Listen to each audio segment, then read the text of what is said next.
A paz do Senhor, amadas irmãs, tudo bem com vocês?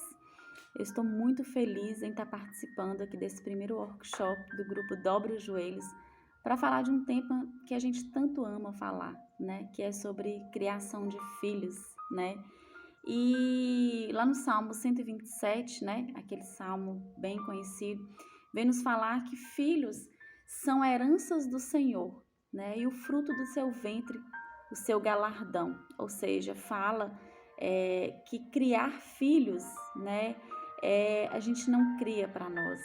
Lá fora as pessoas falam que criam filhos para o mundo, mas nós criamos filhos para Deus. Amém? E esse salmo nos remete à ideia que família, né, como é algo geracional, né? O que você faz aqui para o seu filho agora, você não está fazendo exatamente para ele, você está fazendo por algo, né, lá na frente, que ele vai viver, que ele vai passar para os filhos, para os netos e para toda uma descendência. Amém? E para falar sobre família, né, falar sobre criação de filhos, a gente não teria uma melhor família para falar a não ser a família de Jesus, né? E é sobre ela que nós vamos estar acompanhando aqui alguns versículos hoje. Lá em Lucas, né, no capítulo 31, vou pegar só o capítulo 31, 32 e 33, vem nos dizer assim, que é o momento quando o anjo visitou Maria.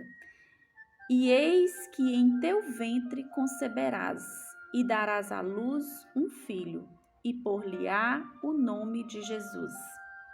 Este será grande e será chamado Filho do Altíssimo, e o Senhor Deus lhe dará o trono de Davi, seu pai, e reinará eternamente na casa de Jacó, e o seu reino nunca terá fim. Amém, amadas?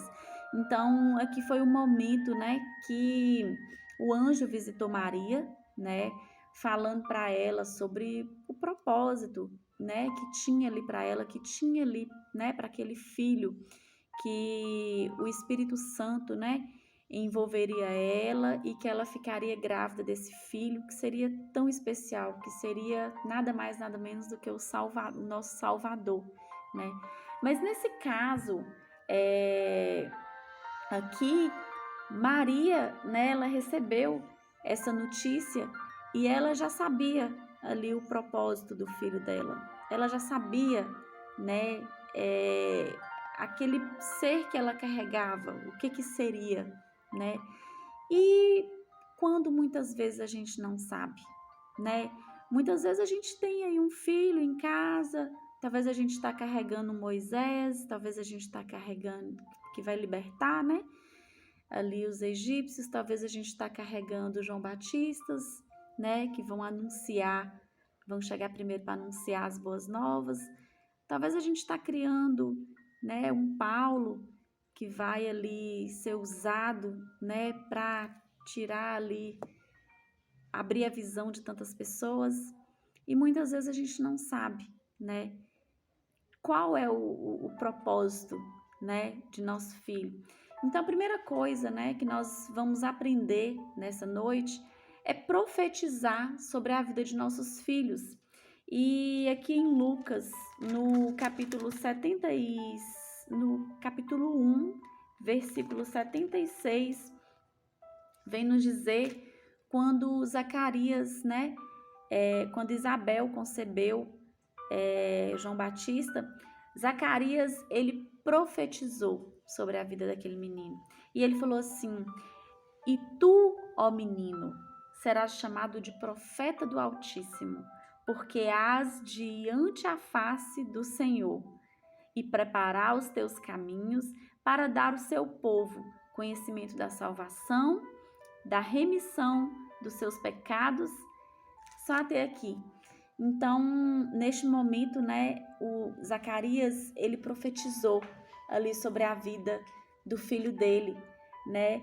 Lá em Gênesis, capítulo 5, no versículo 29, né, Lameque, ele também profetiza sobre o filho, né? Eles estavam vivendo ali naquele momento tão difícil, né? O mundo estava meio que de pernas para o ar. E quando a esposa dele concebeu, ele olhou para o filho e falou assim: o seu nome será Noé e você nos trará descanso, né? Você, Noé, nos trará descanso, né? De tanto peso que a gente vem vivido. E ali Noé nasceu em meio a um mundo tão, a uma realidade tão corrompida, uma realidade onde tantas coisas ruins aconteciam, mas Noé viveu na contramão daquilo tudo. E Noé foi obediente. E o Senhor se lembrou dele. Amém? Então, fazendo isso, né? Para quem aí, as mamães que ainda estão grávidas, comece a profetizar sobre os seus filhos. Seu filho ainda é bebê, não importa, ele já cresceu. Continue profetizando. Nós precisamos profetizar sobre a vida de nossos filhos. Mas como eu devo criar, né, o meu filho? Porque eu tenho certeza que essa pergunta, ela sempre fica ali na nossa mente, não é verdade? E a gente sempre tenta dar o melhor, o nosso melhor. Mas, na verdade, nem sempre o nosso melhor vai ser o melhor para os nossos filhos, não é?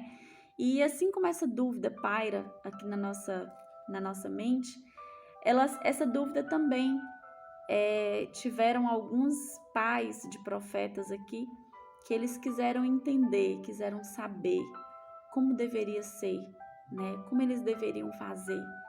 E Manoá, né, lá em Juízes 13, quando o anjo, né, visitou a esposa dele, né, que era estéril, e falou que ela conceberia, né, um filho. E quando ela veio contar, né, para Manoá falou: olha, quando o anjo vier outra vez, eu quero falar com ele. E ali, quando o anjo veio, Manoá teve a sabedoria, né, de perguntar para ele assim, como deve ser a criação de Sansão, porque ele já sabia o propósito, né? Ele já sabia qual era o propósito profético, para que Sansão estava vindo ao mundo. Então, a partir daquele momento, ele também quis saber. Então, para ele chegar naquele propósito, como deveria ser a criação daquele menino. E naquele momento o anjo simplesmente falou com ele que ele deveria ser separado, né? Ele seria um nazireu.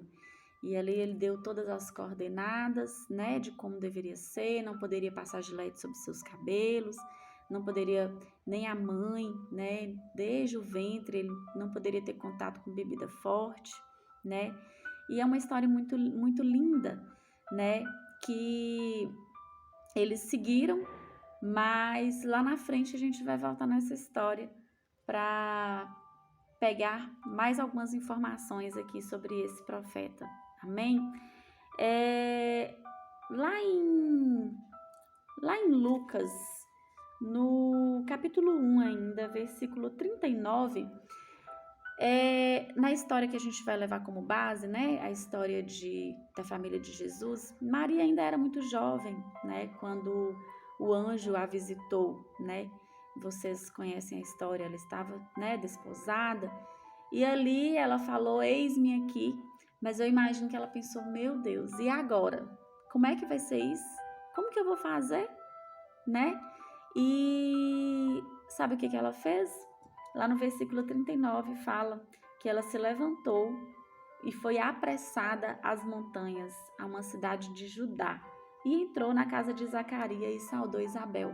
Isabel era sua prima, né? Era uma pessoa mais velha, era uma pessoa que já estava ali no 6º mês de gestação, o anjo já tinha falado isso com Maria, e ela falou assim: nada melhor do que eu ir lá, né? Aprender um pouco com Isabel. E muitas vezes, né, hoje em dia, quando a gente vai fazer alguma coisa, tudo tem tutorial, né? Tudo tem ali um jeito, um manual para fazer, um curso. Hoje em dia, as mulheres que se engravidam, né, já tem até o curso né? Para aprender ali aqueles primeiros cuidados, como trocar a fralda, como cuidar ali, né? Os primeiros cuidados com o bebê. E Maria, ela foi buscar aprender ali com a prima dela. E eu fico maravilhada, né? Porque naquele momento ali ela não tinha muitas opções, né? Como nós já falamos aqui outra vez, ela não tinha assim um WhatsApp para ela entrar e falar, olha, Isabel, aconteceu isso, e aí, como é que eu faço? Ela não tinha um Google para ela entrar lá e falar assim, olha, como que eu faço isso? Como que o menino fez cocô aqui? Como é que eu vou trocar? Ele tá com dor de barriga, né? Qual remédio que é bom? E ali ela não tinha um Google para ela pesquisar, então ela procurou ir até a casa, né, de uma pessoa que poderia ajudá-la. E hoje em dia, quando a gente vai fazer qualquer coisa, né, a gente sempre busca muita informação. Nós estamos no meio de muitas informações. E a gente às vezes pega um tutorial para tantas coisas, mas quando o nosso filho, né, vai nascer, muitas vezes a gente não procura saber como é que é isso, como é que é ser mãe. Peraí, eu vou ser mãe, Senhor, mas qual que é a minha missão? Né? Às vezes, tem pessoas, inclusive, que às vezes querem tanto ter um filho, né? Mas às vezes não parou para pensar, né, sobre a missão, né? A história de Ana conta que ela queria muito um filho. E talvez até o momento que ela queria aquele filho, talvez para mostrar para as amigas que ela também podia ter, mostrar para a concorrente dela, né, para Penina, que tanto aborrecia ela, que ela também podia gerar. E ela ficava nesse pensamento o tempo todo. Quando ela entregou aquele filho, né, que ela falou, Senhor, olha, esse filho, o Senhor me dá um filho, só que ele não vai ser meu, ele é para o Senhor. E eu levarei ele para a casa do Senhor. E nesse momento que ela entregou, ali veio Samuel, né? Então, qual é o Samuel da sua vida? Aquele que você precisa dar uma atenção para criá-lo dentro do propósito profético que o Senhor tem para ele. Que o Senhor nessa noite venha nos falar, venha nos ensinar, venha abrir a nossa mente e o nosso coração. Amém? Na Bíblia, né, nós temos ali a ferramenta principal, o manual principal para a criação desses filhos, né? E muitas vezes a gente não está tão interessado em saber a mãe que eu sou. Às vezes a gente está mais interessado, aliás, a gente não está tão interessado em saber a mãe que Deus quer que eu seja, né? Mas a gente se conforma com a mãe que eu sou, né? E quando a gente pega esse manual incrível aqui, em várias passagens que a gente abre, ele vem nos falar de ensino, de ensinar. O manual, né, ele vem nos falar muito sobre a palavra de ensino, né? Lá em Deuteronômio 6, vem nos falar para ensinar, né, os nossos filhos ao deitar, ao se levantar, enquanto a gente caminha, né? Ele vem nos descrever ali, basicamente, que é para falar, para ensinar os nossos filhos a todo momento, né? Desde o levantar até o deitar. Só que hoje em dia, né, muitas vezes, o que tem ensinado nossos filhos é a televisão, né? São os jogos, são muitas vezes o estudo está focado, o ensino dele está focado em tantas outras coisas que vem despejar ali informações sobre a vida de nossos filhos. A gente tem muito pouco tempo para ensinar para os nossos filhos, a gente passa muito pouco tempo com nossos filhos. E eu tô falando isso não é porque a gente não deve fazer outras coisas, não é porque a gente não deve, né, trabalhar, mas que a gente possa entender que nós precisamos ser a principal fonte de ensino para os nossos filhos, né? Ensinando ele não só a palavra, mas vivendo a palavra para que eles possam aprender. Amém? Nós vamos falar hoje um pouco sobre como a gente deve, né, proteger os nossos filhos. A gente estava falando aqui agora sobre informação, né? Que hoje em dia muita coisa enchendo a cabeça de nossos filhos. E na verdade nós precisamos esconder nossos filhos na arca. Assim como Noé, né? Noé ele escondeu a arca, os filhos dele numa arca que ele construiu. Lá em Lucas vem falar que João Batista, Lucas 1, versículo 80, vem falar que João Batista ele esteve no deserto, crescia e se robustecia até o dia de se apresentar a Israel, né? E lá naquele mesmo capítulo, né, que a gente leu de Salmos, lá no capítulo 127, vem falar que ele compara, né, os filhos como flechas, né? Ele compara a mocidade dos filhos como flechas.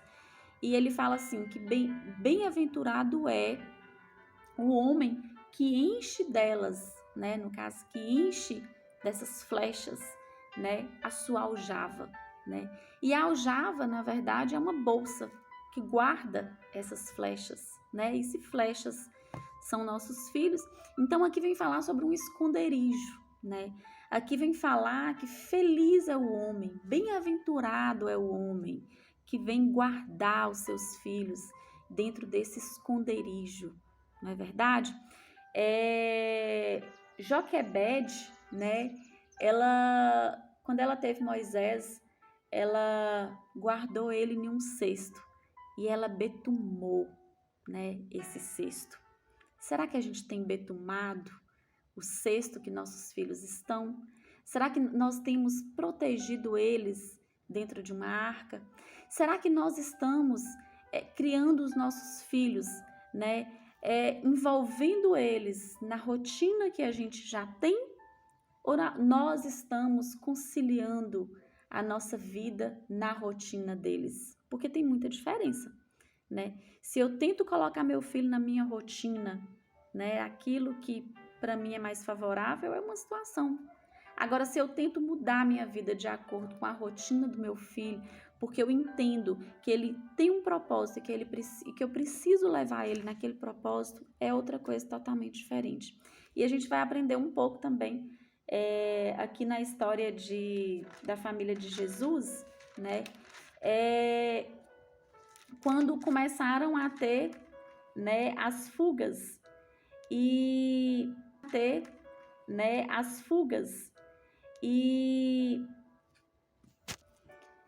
Mateus, né, lá no capítulo 2, ele vem nos contar um pouco sobre a trajetória que Maria e José tiveram que fazer para seguir ali, levar Jesus ao propósito. Foram muitas fugas, tiveram que muitas vezes sair do lugar que eles já estavam. Talvez eles já estavam no lugar ali confortáveis, né? Mas sempre que chegava uma notícia sobre a perseguição, né? O anjo do Senhor falava para ele ir para outro lugar e eles prontamente iam. Lá no versículo 13 fala assim, ó: levanta-te, toma o menino e sua mãe e foge para o Egito, né? Isso aqui, o anjo do Senhor apareceu para José em sonhos, né? E José, ele rapidamente, né, se levantou, tomou o menino, sua mãe e não esperou o dia amanhecer. Foi à noite mesmo, fugiu para o Egito. Quando chegou lá no Egito, né, lá no versículo 20, Herodes, né, já estava morto. E aí o anjo do Senhor apareceu novamente a José em sonhos e falou para ele: levanta-te, toma o menino e sua mãe e vai para a terra de Israel. E assim ele fez, né? E ele foi para a terra de Israel. Logo depois ele foi avisado em sonhos, né, numa divina revelação, que ele deveria ir para as regiões da Galileia. E assim eles foram. E tudo quanto era pedido, tudo quanto era proposto para que ele pudesse levar, né, aquele filho, aquele salvador do mundo, né, a cumprir o seu propósito, eles fizeram essa tarefa de forma muito plausível, né? E nós, amadas, De que forma que nós temos escondido nossos filhos? Tantas vezes o trabalho tem sido mais importante, tantas vezes outras coisas. Talvez nós até estamos em casa, mas a nossa atenção está o tempo todo focada em outras coisas que talvez nem sobra tempo para estar com eles. Então que nessa noite a gente venha a profetizar sobre os filhos, a pedir sabedoria do céu, né? E a pedir ao Senhor, né, que possa nos tornar sensíveis à voz dele, que a gente possa escutar essa voz e a gente possa ser verdadeiras auxiliadoras na vida de nossos filhos para o cumprimento desse propósito. Amém, amada? Vamos orar? Pai amado, Pai querido, eu te louvo, Pai. Eu engrandeço teu santo nome, Pai, porque maravilhoso o Senhor é.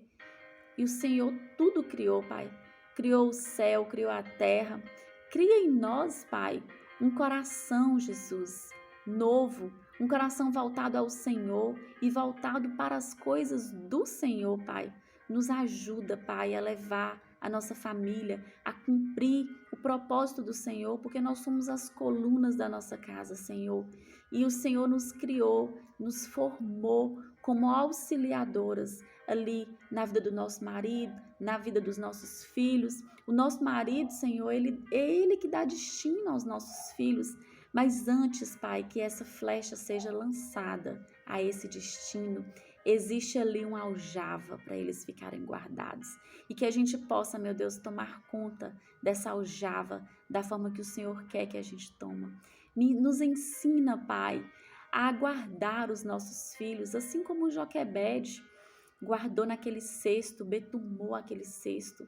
Porque, na verdade, naquele momento ela não estava guardando Moisés, mas ela estava guardando um propósito. Ela estava guardando alguém que seria usado para libertar aquele povo que há tanto tempo era escravizado. Então, Pai, nós talvez não sabemos qual é o propósito da vida de nossos filhos, mas que o Senhor nessa noite, Pai, venha nos auxiliar, venha nos ensinar, venha nos ajudar, Pai, a auxiliá-los e levá-los a este propósito, Jesus. Assim eu oro, Pai, te entregando a vida de cada irmã que nos assiste agora, Pai, em nome de Jesus. Amém.